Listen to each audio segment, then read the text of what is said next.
The biggest barrier, though, as Gabe Brown taught me, isn't the technology and it's not the know-how. It's what he says, it's what's between your ears. Yeah.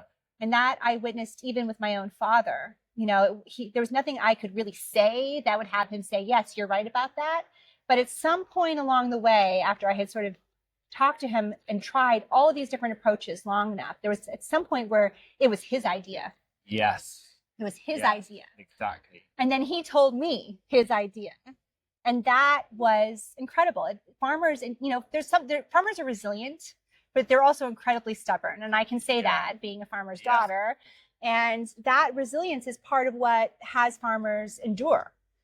But it also makes them very skeptical of people who aren't inside of that system to understand the hardships of that system, the pressures of that system, and how scary it would be in a life and death system to make a huge transition like that where you're not guaranteed anything.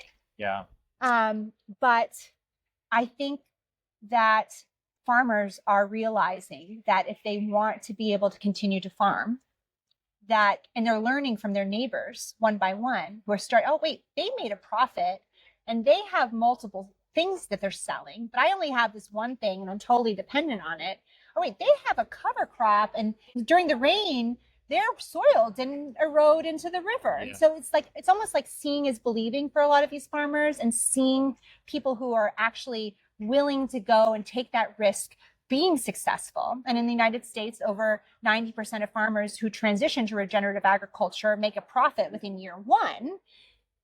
That's the proof in the pudding for them. And that's what I've seen around the world is farmers seeing it and then believing it. Yeah. And because that becomes almost like not the cost of doing it, but the cost of not doing it is, I think, really powerful. And as you say, you look around at the neighbors, see what they're doing. But to go to a farmer and say, the way you're spraying chemicals is harming us, that actually, it can't land.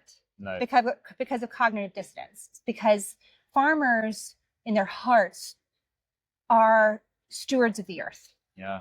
And for them, that is like a sacred job that they're willing to be resilient and they're willing to endure the hardships because of. And so there is actually this commonality that often is overlooked, which is that farmers are making those choices because they believe that that's the right thing to do and that that's how they can feed the world.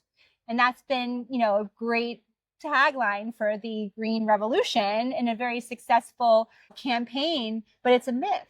And I think farmers are starting to realize that if you can't eat the food that you're growing in your backyard and you're shipping it all the way to the other side of the world, that's not really a system that makes any sense. And farmers are practical. In 6 inches of soil, our world comes alive. A podcast of passion where all souls thrive. Soil mates unite in a bold common shape. Building our future through Earth's living grace.